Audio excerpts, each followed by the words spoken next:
दर एकादशीला विठ्ठलाच्या मंदिरात न चुकता भजन आणि हरिपाठ घेतले जातात. आपण तल्लीन होऊन संत ज्ञानेश्वर, तुकाराम, एकनाथ, निवृत्ती महाराजांचे अभंग गात असतो. हे अभंग टाळ चिपळ्यासह तालसुरात गात असताना देहभान विसरून आनंदाचे डोही आनंद तरंग अशी भक्तगणांची अवस्था होते. पण कधी त्याच्या अर्थापर्यंत आपण पोहोचतो का, याचा विचार कधी केला आहे का? तालासुरात हे अभंग गात असताना अष्टसात्विक भाव जागृत होतात. लहान मुलेही भक्तिरसात तल्लीन होऊन नाचत असतात. पण तरीही ही अवस्था मात्र तेवढ्या वेळापुरतीच असते. कायमस्वरूपी आनंदाचा झरा जर गवसला तर ही भावातीत अवस्था कायमस्वरूपी टिकून राहील. आणि आपण कोण, आपल्या जन्माचा उद्देश काय, आपण मानव जन्माला येऊन नेमके काय करणे अपेक्षित आहे, याचे ज्ञान फक्त अध्यात्माच्या मार्गावरच मिळते. यासाठी या अभंगाच्या अर्थापर्यंत पोचले तर अध्यात्म वेगळे समजून घेण्याची आवश्यकता नाही हे समजते. नमस्कार, ब्रह्मांड नायक शिव या यूट्यूब चॅनलवर आपले सहर्ष स्वागत आहे. अंतर्मुख होऊन एक ओवी जरी अनुभवली तरी सर्व अध्यात्माचे सार त्यात सामावले आहे, असाच अर्थ समजावून घेण्याचा प्रयत्न आजच्या व्हिडिओमध्ये आपण संत ज्ञानदेवाच्या हरिपाठाचा आत्मा समजल्या जाणाऱ्या या तिसऱ्या अभंगाचा करणार आहोत. त्रिगुण असार निर्गुण हे सार, सारासार विचार हरिपाठ, सगुण निर्गुण गुणाचे अगुण, हरिविना मन व्यर्थ जाय, अव्यक्त निराकार नाही ज्या आकार, जेथुनी चराचर त्यासी भजे, ज्ञानदेवा ध्यानी रामकृष्ण मणी, अनंत जन्मनी पुण्य होय. आज ह्या ज्ञानेश्वरांच्या हरिपाठातील तिसऱ्या अभंगाचा अर्थ समजून घेण्याचा प्रयत्न करूयात. चला तर मग. त्यापूर्वी चॅनलवर कोणी नवीन असाल तर चॅनलला सबस्क्राईब, शेअर करा आणि व्हिडिओ आवडला तर लाईक करायला विसरू नका. आणि सोबतच शेवटपर्यंत व्हिडिओ बघा आणि हा व्हिडिओ आवडला तर कमेंट करायला विसरू नका. त्रिगुण. त्रिगुण म्हणजे रज, तम, सत्व हे तीन गुण. जीवात्मा या त्रिगुणांनी युक्त असतो. या प्रत्येक गुणाचे गुण विशेष थोडक्यात पाहूयात. गुण याचा अर्थ वृत्ती किंवा स्वभाव. तमोगुण म्हणजे काही कृती न करणे. रजोगुणी म्हणजे शांत बसतच नाही आणि सत्वगुण म्हणजे गप्प बसणे व क्रिया करणे यांचे पूर्ण संतुलन असणे. हे ढोबळ मानाने असणारे स्वभाव विशेष. कोणत्याही गोष्टीचा अतिरेक करणे हे तामसिक वृत्तीचे प्रमुख लक्षण आहे. संयम, विवेक, त्याग यांचा अभाव असतो. प्रत्येक वेळी टोकाची प्रतिक्रिया हे तमोगुणाचे वैशिष्ट्य. तमोगुणी व्यक्ती दुष्टकर्मे अगदी मनापासून करतो. इतरांना त्रास झाला की अशा माणसांना आनंदाच्या उकळ्या फुटतात. कर्तेपणाचा अहंकार किंवा मी आणि माझेच कसे श्रेष्ठ ही रजोगुणी व्यक्तीची प्रवृत्ती आहे. दुसऱ्याचे सर्व जावे, माझेची बरे असावे, ऐसे आठवे स्वभावे तो रजोगुण, असे समर्थ या गुणाचे वर्णन करतात. गरजा वाढवणे ही रजोगुणी माणसाची खास वैशिष्ट्य आहे. शांती, क्षमा आणि दया निश्चय उपजे जया, सत्वगुण जाणावया तया अंतरी आला, असे समर्थांनी दासबोधात सत्वगुणाचे वैशिष्ट्य सांगितले आहे. सत्वगुण म्हणजे कशाच्या मध्यात नसणे, आपली कर्तव्य व्यवस्थितपणे पार पाडणे, तसेच सर्वाविषयी मनात अकृत्रिम प्रेमभाव व भगवंतावर अढळ श्रद्धा ही सत्वगुणाची लक्षणे आहेत. तमोगुणी व्यक्तीला आधी रजोगुणी व्हावे लागते. सर्व भोग भोगून त्यात विरक्त आली की मग तो सात्विक होतो. या पलीकडे जाऊन म्हणजेच त्रिगुण रहित निर्गुण निराकार परब्रह्म हेच शाश्वत व सर्वाचे सार आहे. घरात गृहिणी तूप कसे बनवते याची प्रक्रिया समजून घेऊयात. दूध खरपूस तापवून थंड झाले की त्याची साय बाजूला काढून त्यात विरजण घातले. ते चांगले विरजले की मग त्यात रोजची साय टाकली जाते आणि 4-5 दिवसांनी रवीने घुसळून ताक केले जाते. त्यात गरजेपुरते पाणी घालून घुसळले की वर लोण्याचा गोळा येतो. म्हणजे याचा अर्थ दुधात आधीपासूनच लोणी असते. प्रक्रिया केली की लोणी मिळते आणि त्याला विस्तवाचा अधिकावर तपवले की तूप तयार होते. तसेच आपल्यातही ईश्वर आहे. प्रक्रिया केल्याशिवाय तो कसा बरा भेटेल? म्हणजे निरंतर हरिभजनात मग्न असणे हेच ह्या सारासाराचे रहस्य आहे. इच्छा नसतानाही नाम घेण्याचा सपाटा लावला की आपोआपच नाम मुखात बसते. अनेकदा नाम मुखात बसले की परिणाम हा होतोच. मग तमोगुणी रजोगुणी होतो व रजोगुणी सात्विक. लहान मुलांना जोपर्यंत अभ्यास करणे आवश्यक आहे हे कळत नाही तेव्हा त्यांना मारून मुटकूनच अभ्यासाला बसवावे लागते. एकदा अभ्यास केला पाहिजे, त्याशिवाय तरुणोपाय नाही याची जाण आली की मुले आपल्या मनाने रुची घेऊन अभ्यास करतात. तसेच एकदा नामस्मरण का करायचे आहे हे समजले की वेगळे प्रयत्न करावे लागत नाहीत. ईश्वर सानिध्याची लोणी हवे असेल तर मनाच्या साईला हरिनामाचे विरजन लावून त्यात मूर द्या. सत्संगाच्या रवीने घुसळा. मग या मायेच्या संसाररूपी ताकातून ईश्वर भक्तीचा लोण्याचा गोळा मिळेल. तो त्यापासून अलिप्त असेल. तोच सार आहे आणि ताक हे असार आहे जे क्षयवृद्धी नाश पावते. ते सर्व असार होय. याउलट जे सर्व काळ निर्विकार राहते ते सार होय.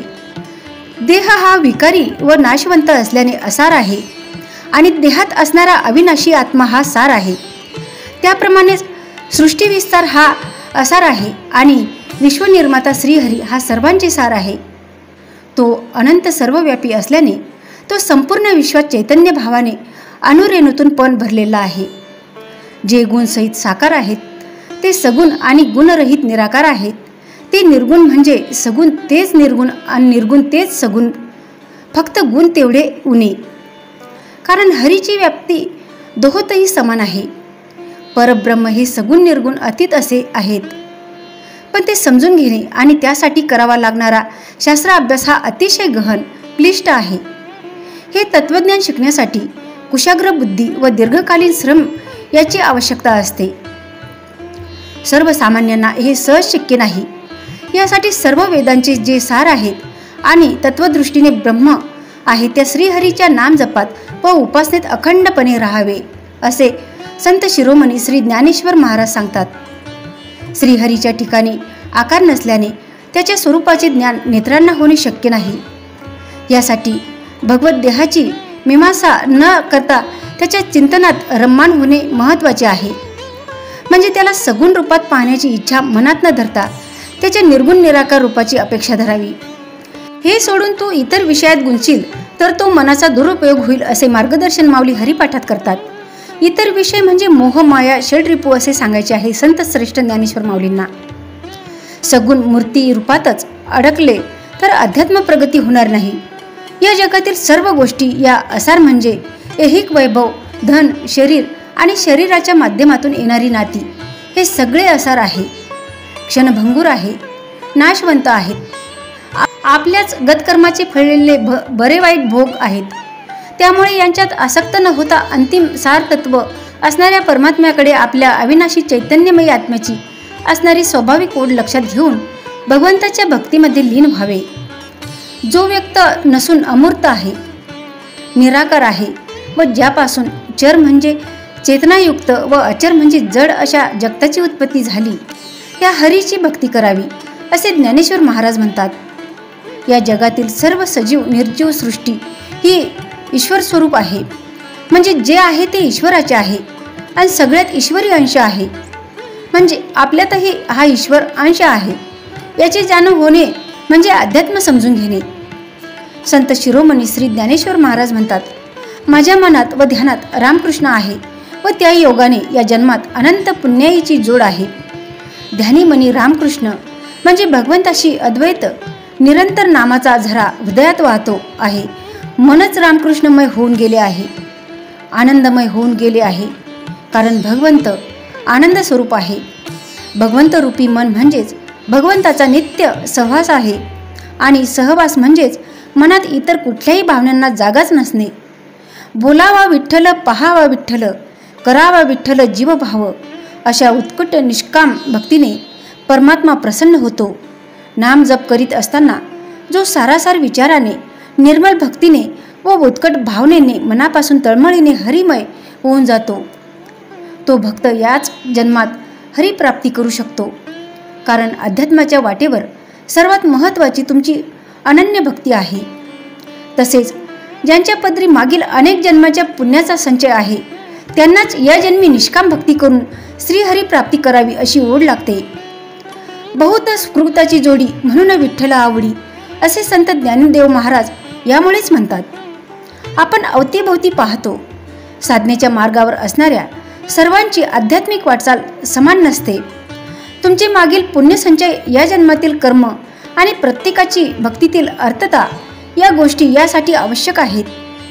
मागील पुण्य पदरी असेल पण या जन्मी तत्प्रमाणे कृती नसेल तर आध्यात्मिक प्रगती खुंटते आणि याच जन्मात हरिप्राप्तीचा ध्यास घेऊन त्याचप्रमाणे आचरण ठेवले तर याच जन्मी समाधी अवस्था प्राप्त होते.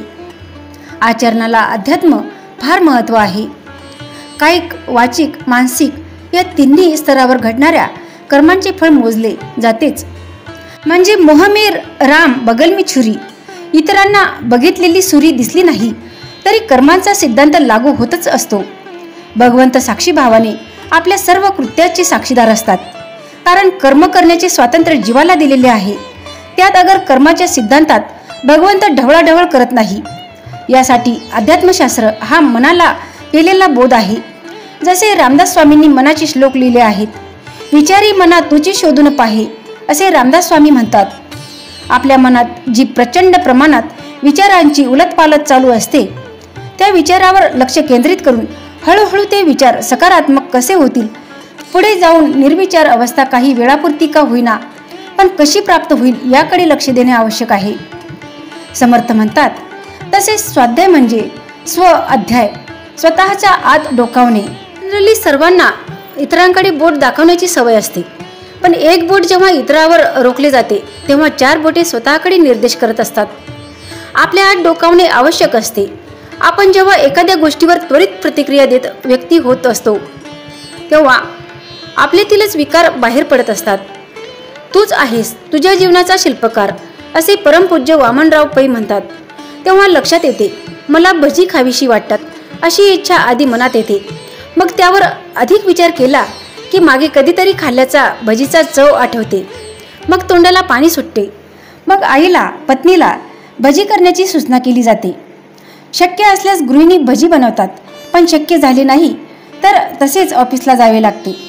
ऑफिसमध्ये डब्यात दिलेली भेंडीची भाजी व पोळी खाताना परत भजी डोळ्यासमोर तरळतात, पण तोच डब्बा मुकाट्याने संपवावा लागतो. ऑफिस सुटल्यावर ट्रेनमधून उतरले की स्टेशन बाहेर आल्यावर बरोबर भाजीचा खमंग वास नाकात शिरतो, कारण चित्तात तेच बसलेले असते. त्यामुळे पाय आपसुकच भजीच्या स्टॉलकडे वळतात. गरमागरम 1 प्लेट भजी घेतल्यावर पहिला घास खाताना रसना अगदी तृप्त होते. मग घरच्यासाठी पार्सल घेऊन स्वारी घराकडे वळते. हा झाला मनात आलेला विचाराचा कृतीकडे प्रवास. हे एक अगदी सोपे उदाहरण दिले आहे. अट्टल गुणी ही अशाच पद्धतीने घडतात व उत्तम करिअर ही अशाच मनात उत्पन्न झालेल्या विचारामुळे घडतात. म्हणजेच जसा विचार तसा आचार. यासाठीच तूच तुझ्या जीवनाचा शिल्पकार हे अगदी पटते. बालसंस्कारांना यासाठी खूप महत्त्व आहे. मनात दृढ संकल्प केला की नामजपात मला उच्च पातळी गाठायची आहे तर शरीरही तशाच पद्धतीने प्रतिसाद देऊ लागते. या अभंगातून संत श्रेष्ठ श्री ज्ञानेश्वर महाराजांना सांगायचे आहे की भगवंताशी स्वतःला जोडून घ्या. सगुणाची भक्ती करत असतानाच निराकार निर्गुण रूप भगवंताला जाणून घ्या व त्याला पूर्णपणे शरण जा. सगुण रूपात न अडकता त्याच्या निर्गुण तत्वाशी उपासना करा. म्हणजेच तल्लीन होऊन हरीशी अद्वैत साधण्याचा प्रयत्न कर. मित्रांनो, हरिपाठातील 3ऱ्या अभंगाचा अर्थ तुम्हाला समजला असेल आणि आवडलाही असेल अशी आशा करते आणि थांबते. रामकृष्ण हरी.